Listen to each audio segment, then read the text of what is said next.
नहीं? विनाश भाई है सभी। तो क्या मांग कर रहे हैं? अजय भाई है सभी लोग। अनुज यादव जी लगातार यहाँ पे दिन रात रखवारी कर रहे थे, उसके बाद हमें ये परिणाम मिल रहा है।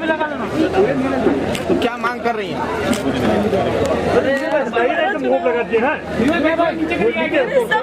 मेरे जितने लोग हैं इतनी मेहनत किए बेचारे, दिन रात चले धूप में, इतनी कड़ी धूप में। ये चुनाव ठंड में नहीं था, ये चुनाव धूप में हुआ था, कड़ी धूप में हम चल रहे थे बिना खाए पिए। ठीक से मैं उनको चाय भी नहीं देती थी, लगातार चल रही थी, जनता मेरे साथ लगातार चल रही थी। मैं कैसे मानूं कि ये चुनाव मेरे पक्ष में है? मैं कैसे मानूं कि ये मेरे सब लोग हार गए? मैं कैसे मानूं कि मेरी जनता हार गई है? मैं पहले से कह रही थी कि जनता का चुनाव है, मैं पहले से कह रही थी कि निषाद समाज के मान प्रतिष्ठा का चुनाव है। मेरे समाज ने भर के वोट किया है, मुझे आशीर्वाद दिया है, गोरखपुर की जनता ने मुझे आशीर्वाद दिया है। मैं कैसे मान लूं कि निष्पक्ष चुनाव है? मैं कैसे मान लूं पारदर्शिता हो रही है? इतना सेंसिटिव मामला है तो क्या इनका कंप्यूटर नहीं है? और अच्छी गुणवत्ता का नहीं देते हैं, ये सर सामान भी अच्छी गुणवत्ता का नहीं देते हैं, मुझे मान्य नहीं है। मैं कह रही हूँ कि दोबारा रिकाउंटिंग हो, जो भी आया होगा, पहले बूथ में कितना पड़ा, दूसरे वोट में कितना पड़ा, दिखाएगा ना। पहले जो दिखाएगा वही दिखाएगा। अगर पारदर्शिता वाला है तो बताए मुझे, दोबारा रिकाउंटिंग हो। नहीं होगी तो मैं सच बता रही हूँ भाई, मैं जीवित नहीं रहूंगी। मैं कितनी लड़ाई लड़ूंगी, मैं कितना लड़ाई लड़ूंगी, मैं कब तक लड़ाई लड़ूंगी? मैं भी इंसान हूँ, मैं भी महिला हूँ। मुझे भरोसा नहीं है, निष्पक्ष चुनाव नहीं हुआ है। आदरणीय मुख्यमंत्री, हमारा निवेदन है कि दोबारा चुनाव कराया जाए।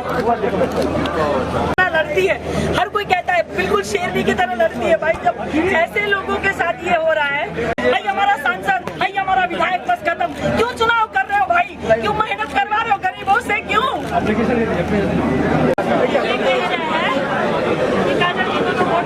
नेताजी 3,62,000 वोट पड़ा है, ठीक है। तब तुरंत पूरा जब हम लोग योग निकाल रहे हैं सबका कितना वोट पड़ा है, कितना वोट पड़ा है, तो तुरंत 5 लाख, पौने 5 लाख, 4.5 लाख अनाउंस कर दिए। कैसे? इतना सेंसिटिव चुनाव, इतनी मेहनत की। तो आपने जब विरोध किया फिर प्रशासन ने क्या कहा? वो तुरंत कहने लगे कि जब हमारे नगीना भैया सब पूछने लगे कि भैया ये क्या हो गया, ऐसे कैसे आप बढ़त बता रहे हैं? पहले 28,000 था, सीधा 61,000 कैसे हो गया? तो अरे आप लोग जाइए यहाँ से, बाद में बात करिएगा, जाइए, आप लोग को पूछने का हक नहीं है, चलिए हटिए यहाँ से। कौन होते हो पूछने वाले? जो हो गया बस अनाउंस हो गया। तो बताइए, ये मुख्यमंत्री की अभी आप लोग बैठी थी, अभी हमारी मांग ये है कि रिकाउंटिंग करवाई जाए, दोबारा चुनाव करवाया जाए महापौर का। ज़्यादा समय नहीं लगेगा, पारदर्शिता हो जाएगी। जो वोट पड़ा है फिर से वही वोट पड़ेगा ना कंप्यूटर में। अगर तो अभी आश्वासन क्या मिला? अब कह रहे लिखित में दीजिए, फिर हम सोचेंगे, तो हम लिखित में दे रहे हैं। सोचे पिछड़ों की जो बहू बेटियां लड़ेगी, इनको जीतने नहीं देंगे। खासकर निषाद समाज के लोग तो ये समझ जाए कि जब प्रधान से लेकर प्रधानमंत्री तक के पद ये घटक के बैठे हैं, तो पहली बार अगर निषाद समाज की बहू मेयर बन जाती तो क्या दिक्कत हो जाती। मैं समझ सकती थी कि आदरणीय मुख्यमंत्री जी ने 3 से 4 सभा मेरे खिलाफ। मैं समझ सकती थी कि किस तरह से BLO की पर्ची और पीठासीन अधिकारियों की जो लिस्ट थी वो बदली जा रही थी। मैं समझ सकती थी कि किस तरह से DM अधिकारी जी ने पूरा लाइन लिख के बता दिया था कि ये लोग वोट नहीं डालेंगे, ये लोग वोट नहीं डालेंगे, ये लोग वोट नहीं डालेंगे। मैं समझ सकती थी कि कैसे मृत्यु लोगों के नाम आ जाते थे और जीवितों को वोट नहीं देने जा रहा था। मैं समझ सकती थी कि इस बूथ से उस बूथ में ट्रांसफर किया जा रहा था, लोगों को दौड़ाया जा रहा था, परेशान किया जा रहा था। मैं समझ सकती थी कि परिवारों का वोट गायब था। मैं समझ सकती थी कि जितने भी तुर्कमानपुर के या सूरजकुंड के जो इलाके हैं, पूरे के पूरे जो वोट गायब हो गए थे, तो लोग 150, 200, 2,500, 3,000 लोग वापस जा रहे हैं। मैं समझ सकती थी कि किस तरह से इन्होंने 20, 25,000, 35,000 का घपला करके वोट नहीं डालने दिया। मैं समझ सकती थी। वहीं इनका जो था वो धांधली शुरू हो गया था।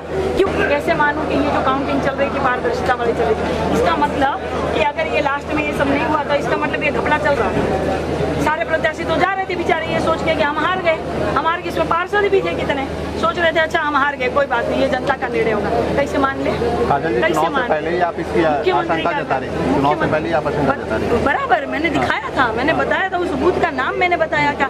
381 बूथ पर ये हुआ था, 600 बूथ पर हुआ था, 60 नंबर के वोट पर मैंने दिखाया था, मैंने शुरू में ही दिखाया था। भगा दिया गया। बोल रहे थे कि भैया ये घपला कैसे हुआ, भैया ये 3.5 लाख का 5 लाख कैसे आप लोगों ने बना दिया कंप्यूटर में, हम कैसे माने माने कि ये कंप्यूटर का जो माउस आपके हाथ में है वो आपके इशारों पर या सरकार के इशारों पर नहीं डोल रहा है? हम कैसे माने कि पारदर्शी? मेरे साथ जब इतनी धांधली हो रही है तो मैं समझ सकती हूँ भाई, गरीब गुरबा बेचारा यहाँ सेफ नहीं है।